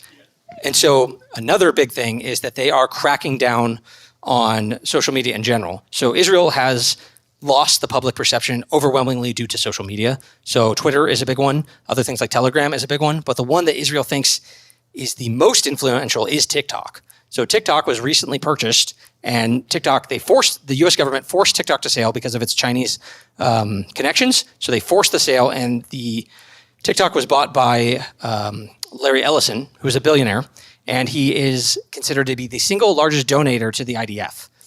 I didn't even know one would donate to the IDF until that happened. But so he purchased TikTok, and now any criticism of Israel is blocked and banned, and any mention of Jeffrey Epstein allegedly is banned. I'm not on TikTok, so I can't say 100%, but that is what everyone's saying, and they've pretty much controlled the narrative there, so a lot of people have ended up leaving. More on the social media war. See this picture on the left? That is clavicular. Anybody familiar with clavicular? Actually, that seemed like not a lot of people. That's good. He's awful. He's the world's most famous looks maxer. That means he's trying really hard just to be super good looking. That's his whole thing. And he just live streams everything all day. Like 8 to 10 hours, he just goes to clubs and hooks up with girls and has his security intimidate people. That's what he does. He's awful. But he went on basically a propaganda tour to Israel, and he's still there right now. This is this last week. And the girl that's with him is an IDF agent. They say this in the video, and he's trying to convince her, like, let's post a TikTok on the IDF account. And she's like, I will die. No, I can't. And so they're calling up IDF trying to get it. He actually had to leave early because they were all giving him so much shit about a video he played, despite him literally being there for a propaganda tour. But this is the kind of thing that happens all the time. If you're a young Jewish kid, Israel will pay for you to go there, and they will try to convince you to stay there. And they will send women to these young Jewish, especially men, to try to have sex with them so that they will have such a great time in Israel, they want to come back. And that kind of thing happens all the time. It happens to other people too, not just young Jewish kids. If you guys are familiar with Max Blumenthal, he's a Jewish anti-Israel advocate. He talked about this. He was a Zionist. He went to Israel, and a hot girl knocked on his door at 2 a.m. wanting to have sex with him. And he was so like, what the fuck is this? That he basically went home and quit all of his Zionism and rethought his life, and now is the biggest critic of Zionism. A lot of other people have talked about this as well. And then in the middle of this is an account, Israel Exposed. They have put up all the Gaza war crimes, and it includes 64,000 videos, 17,000 photos, and you can go download every one of these. That's on their website. You shouldn't do that. I looked at it for 2 seconds. It's awful. You don't want to see anything there, but that's what that website is it's tracking all of that. And then this is an article. This literally came up in my Facebook feed today by an account I don't follow because my Facebook feed is nothing but Israeli propaganda. It's nothing but things I don't want to see. I constantly, no, and it gives me nothing I don't want to see. So like the paid influence is working very strongly on Facebook. I see nothing but like pro-official narrative on Charlie and all this kind of stuff on my Facebook feed. Okay, the merging of Israel and America. We're almost done, I swear. Like 5 more minutes. I don't know if you guys knew this, but there was a bill that went through Congress. It was voted on literally yesterday, and it would literally merge the Israel and American militaries together. Luckily, the vote failed in the Senate, but they're probably going to try again. In the bottom right-hand corner, you can see that's the AIPAC tracker. Every single Republican in Congress voted yes, and that includes Rand Paul, which I was very disappointed to see.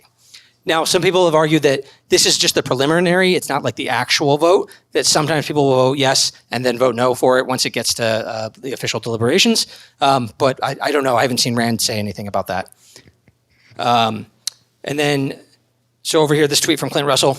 The ICC charged Netanyahu with war crimes, so the U.S. will now dismantle the ICC. That's the International Criminal Court. Trump administration has launched an effort to dismantle the International Criminal Court. So that's happening right now. And then, legal group hails breakthrough as U.S. judge equates Israeli flag with Jewish identity. They are trying to basically make the two simultaneous. You cannot criticize Israel in certain states now. You could get actual jail time.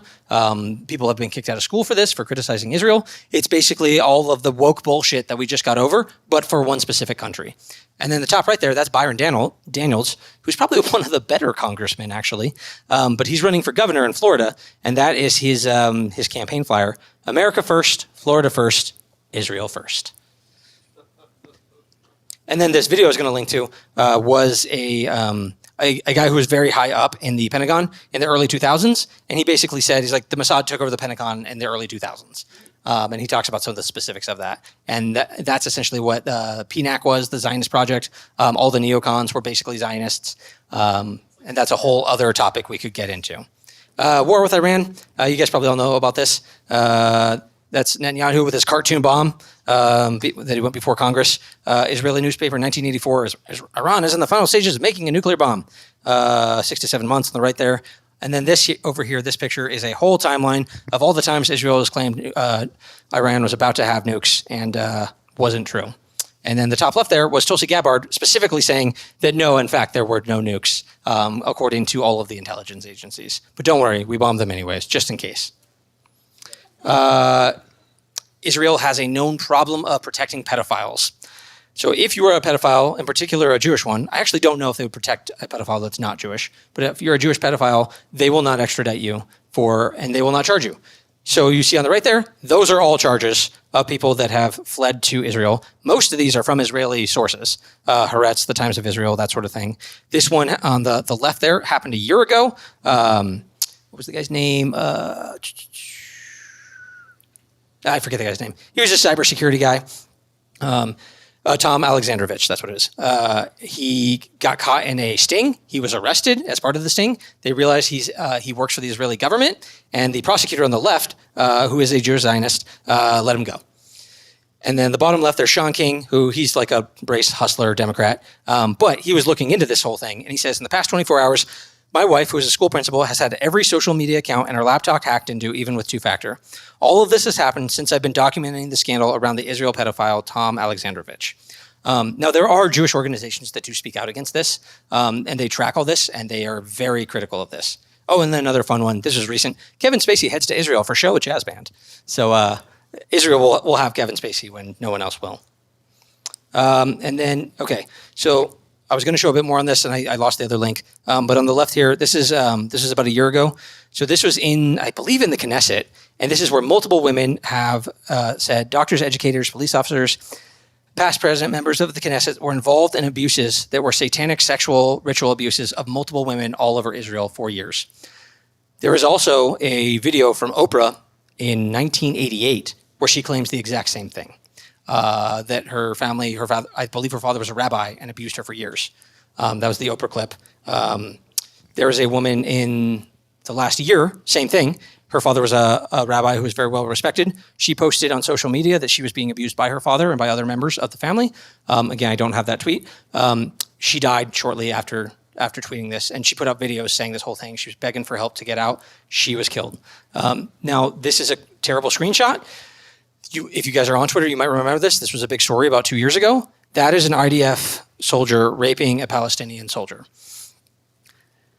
These are other IDF soldiers blocking the cameras from view. Now, this man was arrested, and he was charged, and there were riots all over Israel in defense of this man because he was raping a non-Jew. That's what happened. And they ended up going after the prosecutor in that case and the person who reported this. And that's not a one-off. That's happened multiple times. Like the tunnels? We're not going to get into that. Just Gaza war crimes, just the way they conduct themselves. Israel limits entry of baby formula as infants die of hunger. Smotrich, who's a member of the Israeli government, may be justified to starve 2 million Gazans, but the world won't let us. And they've killed 20% of Gaza's population. That was a year ago. So Israel officials defending genocide. You can see in the top left there, that's Ben Gvir. He's, I forget his exact role, but he's one of the top people in the government. Those are not Palestinians. Those are activists who went to Israel to protest about what's happening in Gaza, and that's him mocking them. And there are a lot of accusations that they were abused and raped. But many of them have said this, including Greta Thunberg, which who knows how honest she is, but she claims that that's basically what happened to her. And then this is also he posted this on Twitter, Ben Gvir. I was going to just read the end. Okay. With all due respect to the Americans, Israel must make it clear to the entire world that the blood of our sons and the security of our citizens are not forfeit. All of Lebanon must burn. Our supreme duty is to protect the citizens of Israel and the soldiers of the IDF, and this commitment takes precedence over every other consideration. For every tear of an Israeli mother, 1,000 Lebanese mothers must weep. All of Lebanon must burn. Keep in mind, they started the war with Lebanon. That's what's stopping the ceasefire happening in the Iran war right now. Hezbollah exists because Israel invaded Lebanon in 1982, and Hezbollah has been continuing to fight them because they want to take over Lebanon. And then these are other quotes from other members of the Israeli government. Israeli culture supports all of this. In the middle there, there's an IDF soldier. He says he raped people. The top right, that's a video of an IDF soldier. Also said he raped people. These are all polls where the majority of the country supports everything that's happening. And the bottom here, this is just a random Israeli on Twitter. This is very common. You can see all this. May all the babies in Gaza die within a minute, God willing, with their parents and grandmothers around them. Again, not an uncommon sentiment. Hamas hostages. So you can see that is the imbalance there. Israel has almost 10,000 hostages. Hamas only had 110. And then Israel has funded Hamas for years. So you can see in the middle, again, Israeli news. Mossad chief visited Doha, urged Qatar to continue Hamas financial aid. right on the right there. For years, Netanyahu propped up Hamas. Now it's blown up in our faces. Again, this is well known in Israel. They have funded Hamas for years. Some other kind of conspiracies. I love that little meme. We're going to need a bigger false flag. So a lot of people think that Israel was behind 9/11. As you can see from this tweet, can you show me on the doll where Israel hurt you? Evan Kilgore says right here, 54,000 likes. That's a fairly positive or a fairly common viewpoint in the internet.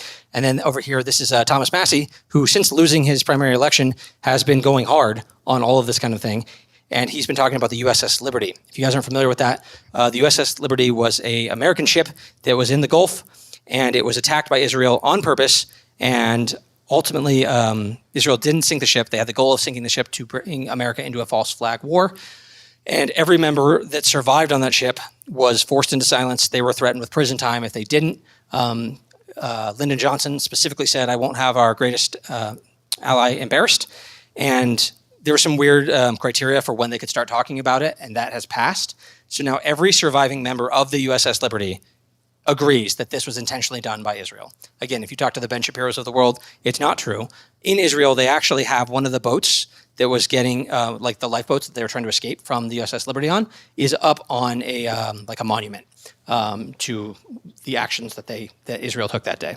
So they're basically bragging about the fact that they tried to take out the USS Liberty. And Thomas Massey brought all members to Congress and started talking about the USS Liberty in front of Congress. I think the first time that's ever happened. Again, this happened almost 60 years ago. It was 1967 when this happened. And this has been a complete non-topic until the early 2000s. People started to become aware of it. And again, it was to draw America into a war. So a lot of people think that 9/11 may have been similar. Christian Zionists in America, same kind of thing. They're just as bad. Misfit Patriot. He says, "I'm okay with as many dead kids as it takes to stop Hamas, but then trying to shame someone else. You pray innocent children will die? How dare you?" Ted Cruz, who was bitching about how people portray him in an Israeli bikini all the time on Twitter because he said he got into Congress to be the #1 champion of Israel, which should be treason. But here we are. And then on the right here, that's Randy Fine, who... He's not a Zionist. Well, he is a Zionist, but sorry, he's not a Christian Zionist. He's just a Talmudic Jewish guy and represented Florida. And this picture right there is him voting on some pro-Israel bill on behalf of other people. So he's literally voting for other members of Congress. And this is a video. He's going around and doing this. And this guy has celebrated the death of children multiple times on Twitter, as long as, they're Palestinian children. So this guy's a piece of shit and an absolute monster. So what's it all for? Greater Israel. You see the patch on this IDF soldier? That is Greater Israel. So this is going to require Israel to continue all their wars, expanding into Lebanon, parts of Syria, Turkey, Iraq, Saudi Arabia, Egypt, and Jordan. This whole thing is going to continue. They have had multiple wars for years, and I hope this all demonstrated that they have zero morals about using sex as a weapon to get what they want. Now, to be fair, it's not just Mossad. It's not just Israel. The CIA is complicit in all this. The American government's complicit in all this. The UK government's complicit in a lot of it. Hollywood has its own problems, and they're mostly just degenerates. In the case of Diddy, I forgot to mention, there were a lot of accusations of sex trafficking. A lot of that has been dropped.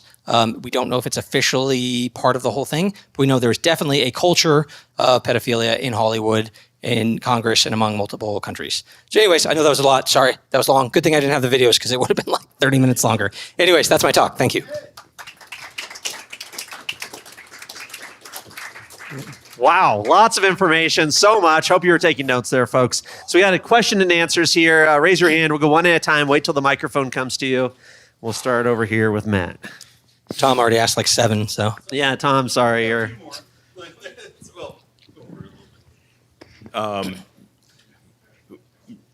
With the Epstein files, a lot of them came from his email address, which was just a Gmail address with his initials. You have the Biden laptop. You have blanking on the guy's name. I know that we used to call him Sexter. Anthony Weiner? Yeah. He also went by Carlos Danger at one point. Yeah. That's right.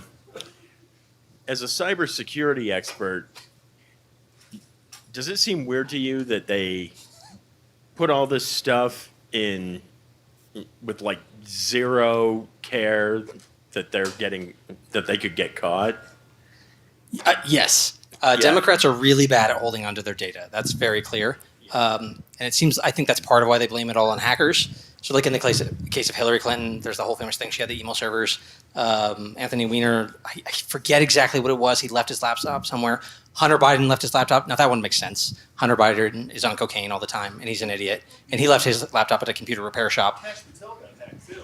Oh yeah, Cash Patel got hacked. I think part of it is they're all big targets, and most people don't know that much about good security. Most good security is just don't do really stupid things.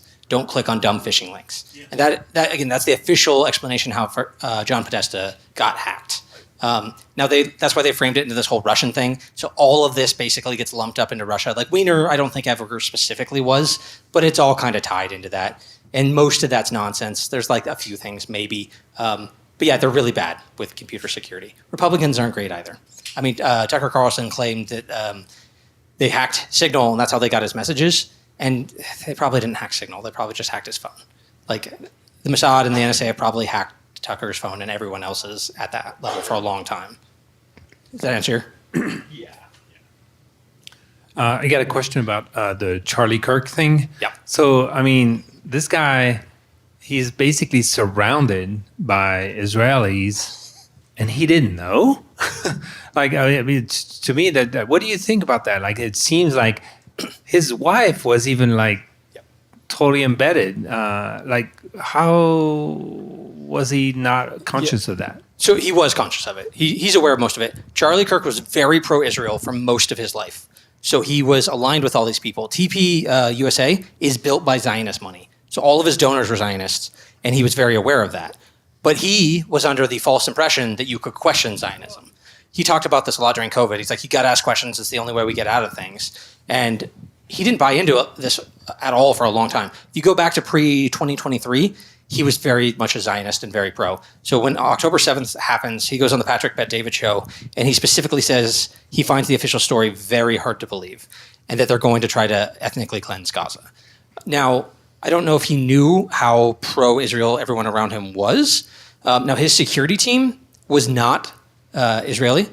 However, he was on Bill Maher, and he specifically said, like, the Israelis do great security, hinting that he was using an Israeli security team. I haven't been able to confirm it, but people have talked about like how this security team was not his usual go-to security team. But there's a whole theory that like these guys were all approached by Israel and the American government at Fort Huachuca. That's essentially the theory, and that this was an op, and that Erica was probably basically his handler from day one. But a lot of these people were probably his handler to a different extent. He's talked about this in a lot of videos where he doesn't have access to his Twitter a lot of the time. He has to run his Twitter posts through the rest of the team. And the rest of the team all pretend to be more pro him than they are now. They've gone against every single thing he was saying. Everything that he wanted to do, they've gone against. He hated Ben Shapiro. Like a lot of people think they were good friends because they're in the same influence, but Ben Shapiro tried to crush him early on, and he hated Ben Shapiro pretty much forever after that. So there's a lot of text that like Candace Owens has released showing internal communication where they're talking shit about Ben Shapiro because Ben Shapiro's going after them. And Andrew Colvett, that's his PR guy, is with them the whole time. He's like, yeah, Ben Shapiro, he sucks. And then after this all happens, he's 100% on the other side. So pretty much all these guys would have to be in on it, like at the high level, in order for this to happen. But I think if you're a Zionist, it's a no-brainer. All these people have done way worse things, and they knew the danger that Charlie was putting them in with Israel, but saying all these things. All their donor money was leaving. Charlie was also organizing an internal Doge audit, a Doge-style audit, because he was worried about where a lot of the money was going, and Erica canceled that immediately after. So basically, Charlie Kirk was living in like the Truman Show. He was naive to a lot of things. He trusted Zionists to an absurd degree because he was one for a long time. He trusted a lot of people around him. And when it comes to Erica in particular, he never dated anyone other than Erica. According to Candace Owens, he was a virgin when he got married. Erica Kirk is 6 years older than him. She very much targeted him. Even though like actually the way they officially got together is he's interviewing her and then he decides he's not going to hire her, he's going to date her instead. But I think that very much she was trying to date him and was targeting him and had other influences pushing that, because they tried to introduce them a few times. And she just has all these weird connections, and she's been caught lying over and over and over again. Does that mostly answer your question? Okay. You know, from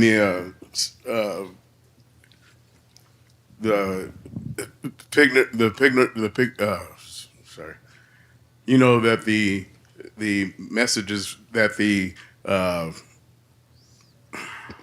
Discord? yeah, no, actually, this signals of the design of the pedophiles goes deep into Colorado history with the Lakewood sign for a long while. You know, I had noticed that that looked a little bit like it. I would caution, these symbols are easy to replicate, so not every instance of the symbol is like a pedophile thing. A lot of people have no idea that's a thing. It might be. I don't know much about that particular one, but I would just say in general, just because you see that symbol doesn't mean it's a pedophile symbol, unless it's targeted at children. Look a little bit closer, or unless there's some sort of avenue for it. So, but again, I don't know anything about Lakewood. I can't say anything on that one. So, All right. Any other questions here? one here, and then I think we have at least one more up here.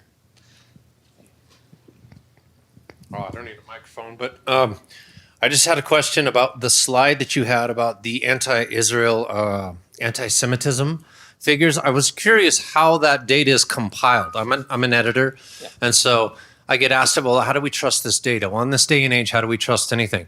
And so I'm curious, is that an AI algorithm? Is that Grok? Is it a particular AI? How are those figures compiled, and by what methodology in order to fact check it? That's what I wanted to know. Sure. I don't know. I forget where I got it from. I have seen multiple reports of this. And if you are on Twitter, actual anti-Semitism is up dramatically. Like, that's just obvious if you're watching it. But most of it, to be fair, is criticism of Israel and sometimes the Jewish community.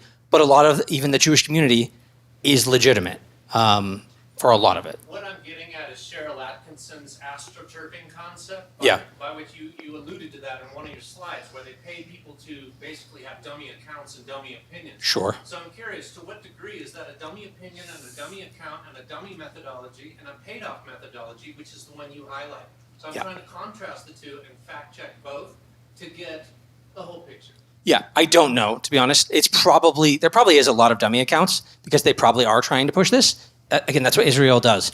The Mossad is really good at what they do.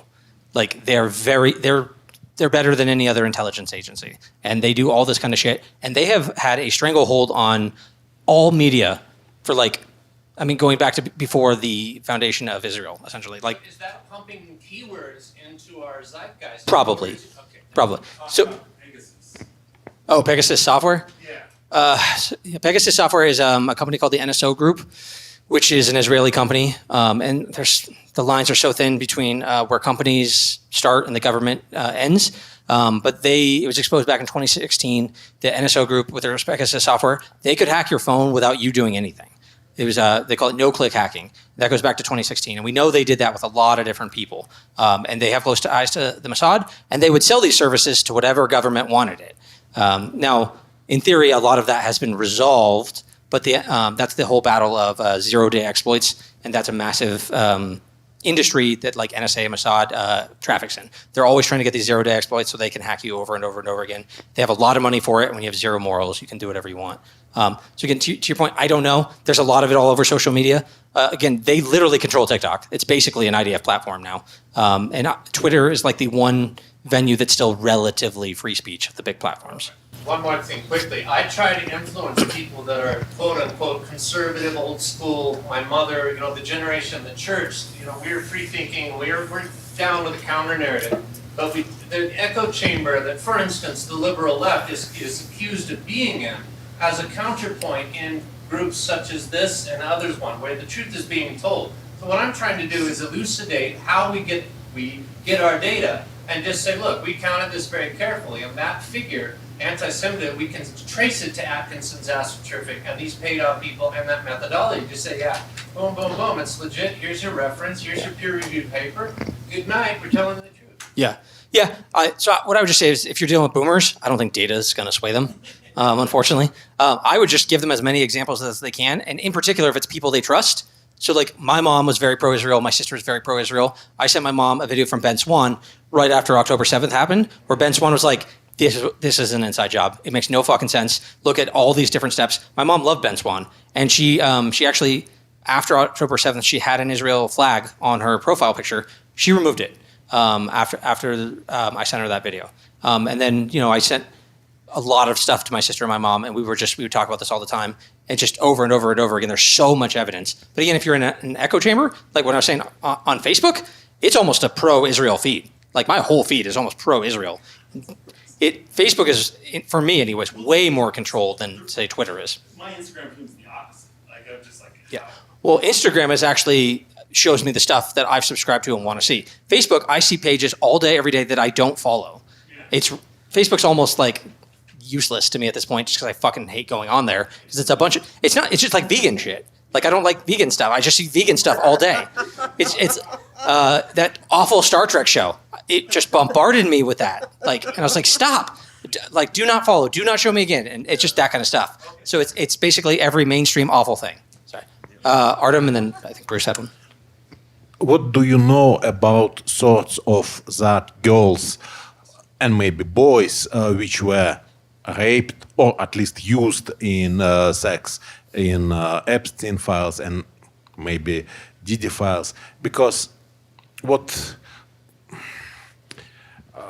I'm concerned about that we have another pedophile case in Great Britain where the Pakistani were raping a lot of Great Britain, England girls. But regarding that girls, there is a lot of information. And regarding the girls in Epstein files, very, very small. So, what do you know? Okay, can you clarify that into like a specific question? Like, what do you know about girls who were raped? Like the ages or no? The victims. Sorts. Okay. Who are they? For Epstein's in particular. Yes, okay. They're Americans or they're example from Venezuela or yeah. What the sort of them? Okay, so I don't remember the demographics for Epstein specifically, but for like countries and stuff. But Epstein in particular liked girls roughly from the ages of like prepubescent, so like 8 to 13. That's primarily what he targeted. But a lot of these other people target older girls. To be fair, a lot of it isn't like young kids. There's definitely some of that. A lot of the Pizzagate stuff seems like young kids. In one of the Pizzagate emails, this woman, Tamara Luzzatto is her name. She was an aide to Bill Clinton. She talks about bringing her children for entertainment to one of these parties. And they're going to be in the pool. And she says, my children are 11, 7, and 5, I think it was. So you all will have a lot of entertainment, is what she says. So there are some, and she also was like live streaming her kids. She had a whole website where she would just live stream them. So there's definitely some accusations of really young kids. Like in Anthony Weiner's case, is a 15-year-old girl that he sexted. For some of the Israel stuff, I know a lot of it, they were relatively young. A lot of people have said it was like their fathers and this happened early on, but it definitely happens to older women as well. So I think there's a wide range. Not about age. For me, it's about sorts. Who are they? Why are they getting picked? Raped or they were born. Maybe they decided to took the career of, I don't know how to say, geisha, because they were sold to very, sure. Very wealthy people. If you have option to live in Venezuela or... Sure. Yeah, there's probably some of that. I mean, like in Diddy's case, a lot of them are call girls or girls trying to get ahead in that particular case. In Epstein, they were mostly young girls from like middle class families in Florida. So it was in Palm Beach, and he would target girls at the nearby school, and then they would bring in other girls from the school. So in that particular case, and he was charged with 37 counts back in 2008. So they're mostly American girls. In that specific case, there's a lot of different accusations all over the world. So like this kind of stuff comes up all over the world. There's a lot of trafficking in Haiti that the Clinton initiative was tied to. In Venezuela, there's a lot of people who come over the border. Trafficking is there too. In some cases it's not actually trafficking, it's prostitution, but it gets classified as trafficking. It's everything. It's so hard to answer that question just because it's all over the place and it's all age ranges. It's from a lot of different places and it's in all the industries. So I know that's not exactly what you want, but So it's very vague and we don't know actually. in specific cases we do, but like at net, like there's no like, okay, a million girls have been trafficked, 10% were from affluent families, 20% came from this country. I've never seen any stats that break it down like that. One of the last questions. Well, I just want to ask for a comment about how, like, to what benefit and where are they heading with the hate speech laws and attacking the First Amendment and using this Israel stuff to kind of use controlled opposition to get the benefit of taking away the First Amendment. If you could just make a comment on that. I mean, same reason they always go after it, right? So if they can criminalize it, they can arrest you. So in the UK, I think they arrested something like 3,000 people in 2023 for speech violations, which comparison, Russia was 700 people the same year. No, I think it was 400 people, and Russia has double the population that the UK does. So the UK will go after you for any sort of speech infraction, anything deemed racist or violence or inappropriate. So I think that's what the powers that be want here. And the First Amendment, luckily, is actually fairly strong. But like the UK doesn't have a First Amendment, so they're fucked over there. They get arrested constantly. It's crazy when you go watch some of the stories that are coming out of the UK. I mean, the Pakistani rape gangs was mentioned. That happens all the time out there. But if you talk about it, it's considered to be racist. There was a guy who got arrested in the UK for saying they were protesting a mosque, and he yelled out like, "You Muslims like hot dogs." He was arrested for that. And again, it was because supposedly it was a racist thing. But I think they want all of that here. And again, we are basically an occupied government by Israel at this point. And I think the recent merger between America and Israel proves that more than anything I've ever seen. Literally every Republican voted for it in the Senate. And I'm blown away that all the Democrats didn't, because most of the establishment Democrats are pro-Israel. But the tide has turned so much against Israel that Democrats, it's basically career suicide now to support Israel. So something is finally shifting on that. But yeah, it's the same old, and they're going to come for everyone. They're going to lock down the internet dramatically. That's all happening. It's the whole cypherpunk thing. That's a whole other talk. We could talk about the closing down of the internet, the age gating of the internet. Yeah. Well, yeah, I think this could be a good last question. I don't know there, but you kind of missed a talk about Giselle's dad. Okay. Robert Maxwell. We didn't talk about him much in this one. Yeah. So Robert Maxwell is Ghislaine's father. He was never officially Mossad, but when he died, 5 Israeli prime ministers showed up to his funeral. Now, Robert Maxwell died. He fell off a boat and drowned, but he also had a heart attack and he was naked. So it's a very weird situation. Yeah, as one does, party gets too crazy. Yeah. So Robert Maxwell, I believe he's ethnically Jewish, but he was not raised in Israel. He was a British citizen. He was a member of British Parliament, and he ran a publishing company for years. And I believe he might have helped push the Schofield Bible, which has a lot of pushing. I could be wrong on that one. But the Schofield Bible is this thing that pushes a lot of Zionism. That's why a lot of Christians in America are very Zionist from this reinterpretation of the Bible to be favorable to Israel and the recreation of Israel in 1940s. But yeah, Robert Maxwell is a crazy character. I haven't researched him a little bit in a while. But the one thing I thought you were going to say is he was a weapons dealer. He was one of the people that got weapons. Yeah, no, I forgot about that. Yeah, he got caught smuggling weapons. I think it was during World War II. Is that right? I forget. Don't know. I just knew he was the guy, one of the guys that got weapons to Israel, like when they got there. Yeah.